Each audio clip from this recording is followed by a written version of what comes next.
As opposed to my top 5 best movies video, this one was hard to create for a different reason. Where in my top 5 best, it was hard to find 5 movies that I liked. In this movie, it was hard to rank which I hated worse. So without further ado, this is my top 5 worst movies of 2024. Honorable mentions go to Beverly Hills Cop 4, also known as XLF, because Eddie Murphy tried to rekindle the franchise that died a slow death with Beverly Hills Cop 3 and just couldn't capture the fun of the first 2 movies. In this one, they just recycled the storyline beats from the first movie and added in some salt and pepper. The only good thing about it was Joseph Gordon-Levitt, or at least his character. Alien Romulus that looked amazing, had a decent actor playing the synth android, and a half a decent story, but again, it was trying to redo the first Alien and added in some aliens with a younger crew and completely lost the mark for me. It wasn't horrible, it was just meh. And the same goes for Ghostbusters Frozen Empire. I liked some of the things they did, like taking it back to New York City, but again, the new crew let me down. And finally, on the honorable mentions is Dune Part 2. I loved the first part and I love the Dune universe, but Denis Villeneuve completely let me down with a spectacular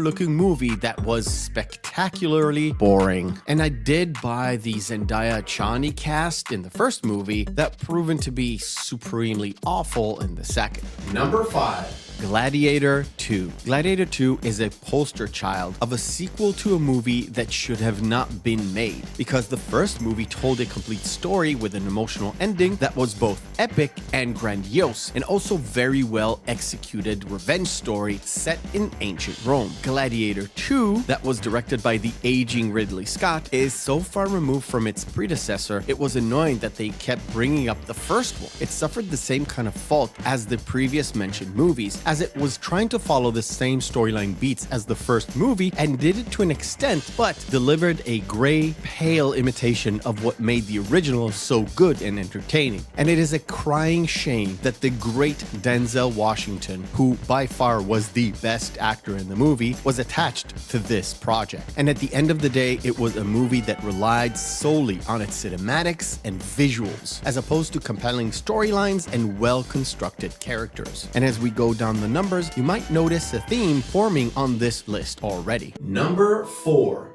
Joker 2.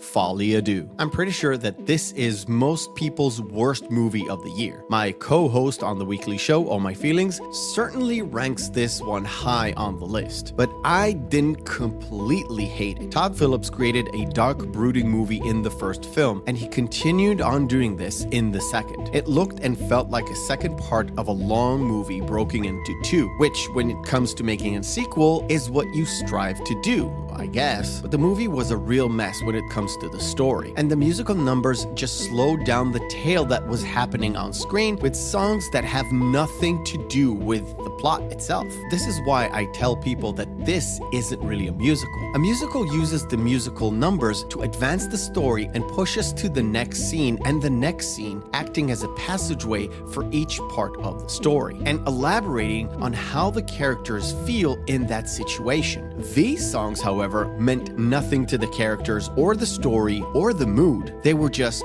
there. And hey, I get it. Joker, or Arthur, is an unreliable narrator, so everything we see might be in his own head, which is okay, I guess. I saw the first movie, but if you've watched this movie, you can spin it in a way that the ending was a foregone conclusion. I saw it coming, and I was not surprised at all. And I truly believe that Phillips was aiming for crime and punishment, with the first film being the crime and the second film being the punishment. But all he did was to punish us with this movie. And I wholeheartedly believe that he did it knowingly. And I'll go so far as to say that he cleverly tanked his own movie because he knew fans of the first movie would hate the second one just as much as he didn't even want to make it. That is, of course, until Warner Brothers sent the money truck and dumped it on his doorstep. Number 3. Furiosa.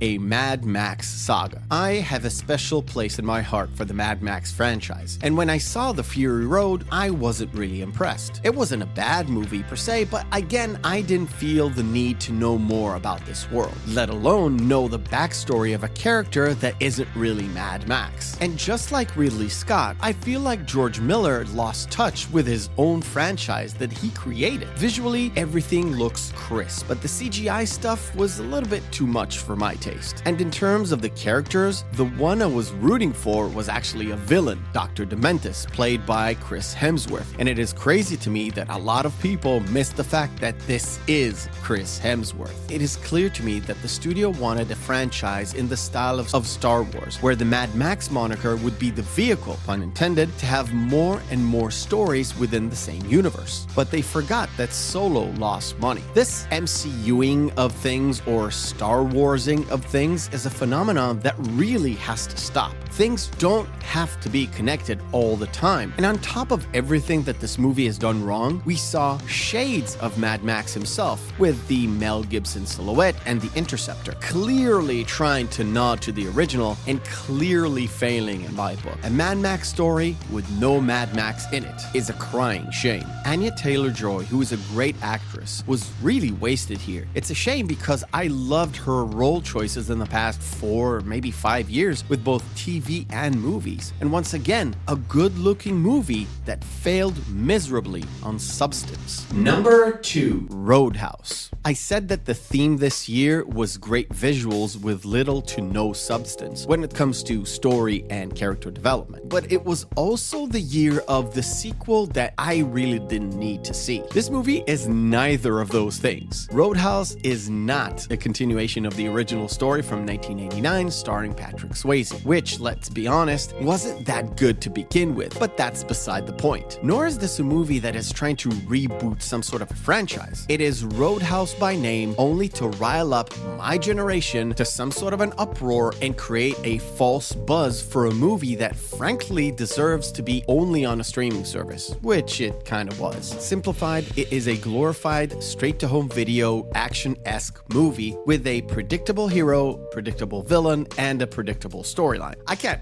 fault Jake Gyllenhaal for taking this role. I believe he took it really seriously, and it looked like a movie that he did for just a paycheck. And hey, if I was him, I would probably do the same. But the collab it had with the UFC trying to push their PR and try to put Conor McGregor on yet another some sort of a pedestal was as transparent as the plot in the movie. I had zero expectations, and the movie didn't even deliver on those, crashing and burning in the side of the road. It is stupid, it is forgettable, and it doesn't even look that spectacular. Not even the fake UFC fight in it was any good, and the only thing that kept it from number 1 is actually number 1. Number 1. Borderlands. It is very hard to adapt a well-beloved story into a film. They are just not the same medium, and the same goes for a video game adaptation. Throughout the years, most of these video games to movies adaptations were a big bust. Some did okay financially, but most of them just fell flat or completely bombed. And for years, I was baffled why it was. Both are visual mediums that have similar ways of telling a story and portray action. Heck, the more time goes on, the more games become a glorified movie, putting you in the action and deciding your adventure. Games like The Witcher 3 brought us both superb action and RPG and a fantastic story that fills hundreds and hundreds of hours of gameplay and tell a very elaborate story with multiple endings depending on your own choices. And even that couldn't be adapted well into a TV series that has more time to tell a story than a movie. So my conclusion is this: it is either a director that wants to have a definitive take on the game as a movie and they think they can do better, or it's the studio that wants to see its own narrative dominating and use the license they paid for within their own agenda or their own marketing scheme. Borderlands is all of these things put together. Bits and pieces of the original story were grabbed, names of people and places were taken, and none of the charm of the most beloved and acclaimed games is present. Borderlands the movie has almost nothing to do with Borderlands the game. It is horribly miscast, took the wrong direction story-wise, and it was put on screen with saturation turned up to 11 or 12 or 100 just to make sure to dazzle the people with some pretty colors. In my review, I mentioned that Jack Black's character of the robot Claptrap had potential to be a great comedic relief, totally missed the mark, and was really annoying at the end of the day. And his shtick was getting real old real quick. And if I was a fan of the original game, I would be completely crushed. But I do feel for the fans because my favorite games of this Borderlands franchise is the Telltale game. It is a video game based on the world of the Borderlands, but it is essentially a movie with quick time events. The story in it was dramatic and comedic and had a lot of heart. If only Hollywood would have just did a copy paste on that game, it would have been awesome, and the word of mouth would have carried it far, just like it did with the original Deadpool and even Deadpool and Wolverine. What people wanted was a decent adaptation. What we got was a colorful mess on the floor. It is the absolute worst of 2024. That was my list in 2024. Please tell me in the comment section, what is your top 5 worst films of 2024? It might be none of these films. Leave a like and subscribe if you want. And remember, hope is a good thing, maybe even the best of things, and no good thing ever dies. I'll see you on the next video.